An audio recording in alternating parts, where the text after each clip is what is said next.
Hello everyone and welcome to Business Africa. I am Amelgar. In this edition, we see how Ivory Coast plans to transform its cashew industry.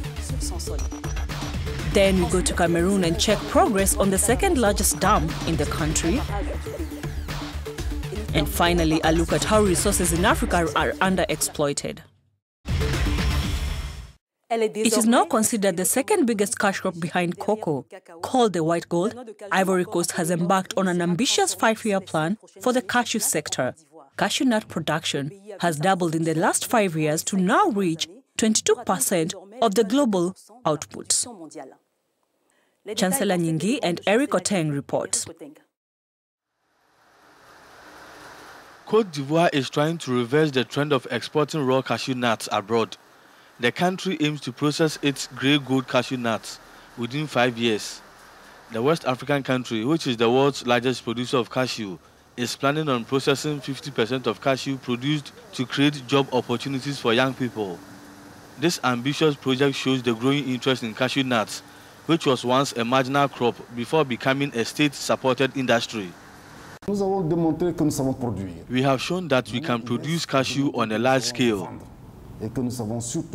What remains now is to demonstrate that we know how to market and sell the cashew nuts, especially by processing it in order to add true value.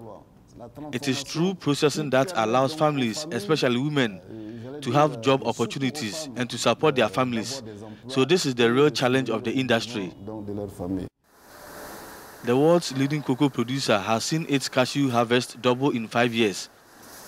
Ivorian cashew production has doubled from 380,000 tons in 2013 to 711,000 tons in 2017, or 22% of global production. The $1 billion loan will go into developing the agricultural sector, while the $200 million will go into cashew nut processing.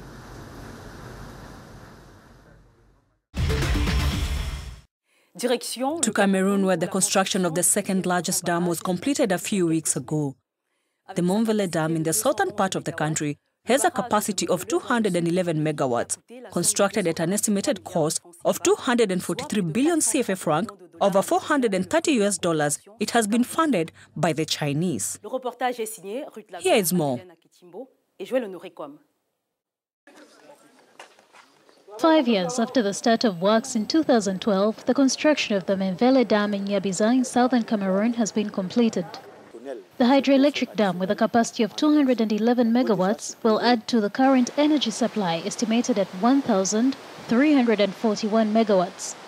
This project comes just at the right time, especially with a blossoming economy. The annual demand for electricity has increased by 7.5%. At this level, we are at the main evacuator. A little higher, we presented you the secondary evacuator, which pour water in a natural way. We evacuate the water because we operate at a certain level relative to the sea.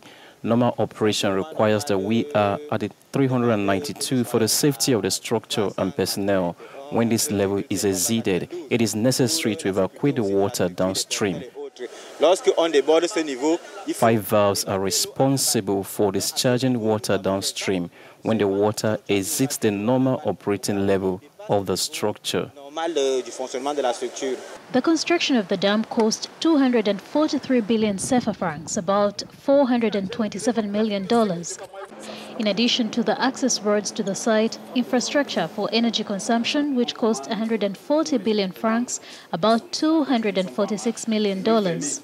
Technicians estimate that residents will start using the electricity at the end of the year. The electricity supply leaves here for Ebolova. It is meant to connect to Yaoundé. But considering that the line is not yet completed, that is Ebolova to Yaoundé, that's the reason why we can't produce electricity yet. Otherwise, the 4 turbines are working normally. The dam site in Yaoundé covers a total distance of 335 kilometers. Joining us for more on the line from Yaoundé, Cameroon, is Paul Giraesono, the communication manager for the dam project. Hello, Paul Gira, and welcome to Business Africa. Hello, thank you for having me on your show. How many kilowatts will this dam inject into the electricity grid in Cameroon? Well, the hydroelectric dam of Memvele is built on the Intem River, on the southern ridge of Cameroon, about 200 kilometers. In the feasibility studies of this dam, there was a fluctuation between an annual production and an installed power capacity that was brought back today to an effective 211 megawatts. The installed capacity of this dam has 4 Francis turbines, each producing 52 and 75 megawatts each. So it is the production that is supposed to be injected into the South's interconnected network in Cameroon, and consequently to feed the existing networks. When we know that cumulatively, hydropower in Cameroon is about 850 megawatts, with Memvele adding an additional 211 megawatts. So we will have over 1,000 megawatts of power. What impact will the project have on the national economy? In terms of electricity or energy supply, it has been estimated that this dam, when it becomes operational, would generate around 50 to 80 million CFA francs a day. Based on this projection, the company in charge of managing this dam will have just enough to support the staff who are employed here and their families, with a very significant impact on the surrounding area. In terms of energy benefits, local residents will first benefit from this energy free of charge over a period that the state will define. The state has planned to give energy to residents living nearly 100 kilometers to the dam. And finally, on the macro level, the expected 211 megawatts of power will allow industries to settle in the catchment area of the dam and produce in such a way that transportation costs are reduced.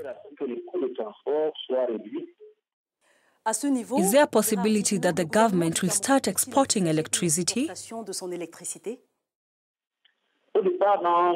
At the beginning of the project, we considered an interconnection of the networks. An interconnection of the networks of Central Africa.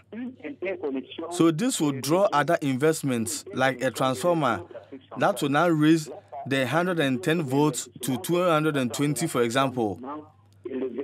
But the head of state of Cameroon, when he laid the foundation stone of the Memvele Dam, indicated that if the neighboring countries request for it, they will be given. So the president has clearly made this equivocally known.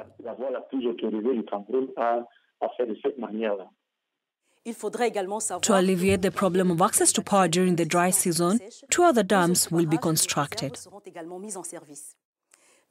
Thank you, Paul Gerard Esono, for joining us.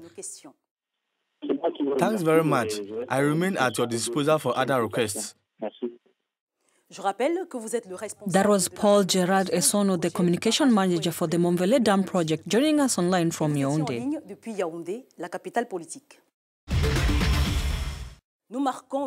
We now take a quick break, and after we focus on poor governance, which is one of the main causes of underexploitation of natural resources in Africa.